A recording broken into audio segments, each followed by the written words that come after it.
আসসালামু আলাইকুম। আজকের বানিয়েছি চিতই পিঠা, তার সাথে গরুর গোশ।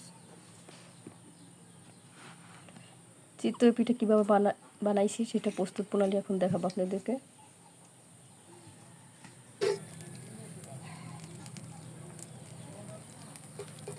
গোলা দিয়ে দেওয়া হয়েছে, এখন ঢাকনা দিয়ে ঢেকে দেবো।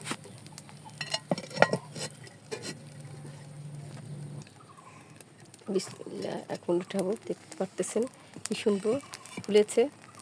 এখন উঠাবো, আমি কাঁচির সাহায্যে পিঠাটা উঠাবো।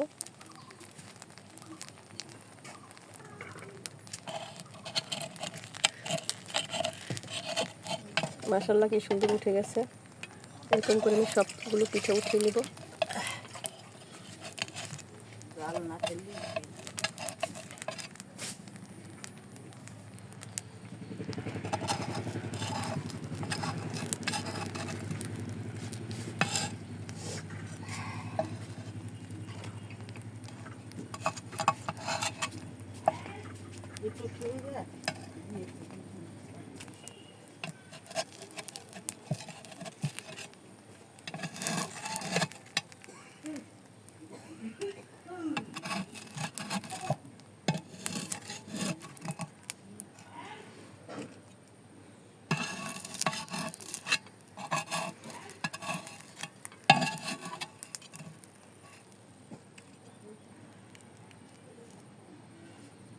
দেখতে পাচ্ছেন কি সুন্দর ফুলে টয়টম্বুর হয়ে গেছে।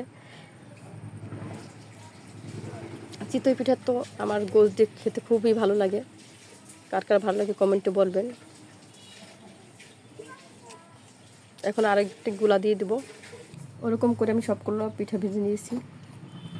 দেখেন, একটা খোলা একটু বেশি হয়ে গেছিলো, যেটা আপনারা দেখেছেন, কিন্তু আর কোনো পিঠাগুলো ওরকম হয়নি। আমার পিঠা সম্পূর্ণ ভাজা হয়ে গেছে। দেখেন, আর যে গরুর গোশ দিয়ে কার না খেতে মনে চায় বলেন চিতই পিঠা। আমার কাছে তো সাদা সব পিঠেই ভালো লাগে, ঝাল ঝাল খেতে। গরুর গোশ দিয়ে হলে তার কোনো কথাই নেই। আজকে এ পর্যন্ত, আবার নতুন কোনো ভিডিও নিয়ে আপনাদের সামনে উপস্থাপন। সে পর্যন্ত ভালো থাকুন, সুস্থ থাকুন। আসসালামু আলাইকুম রহমতুল্লাহি। আবার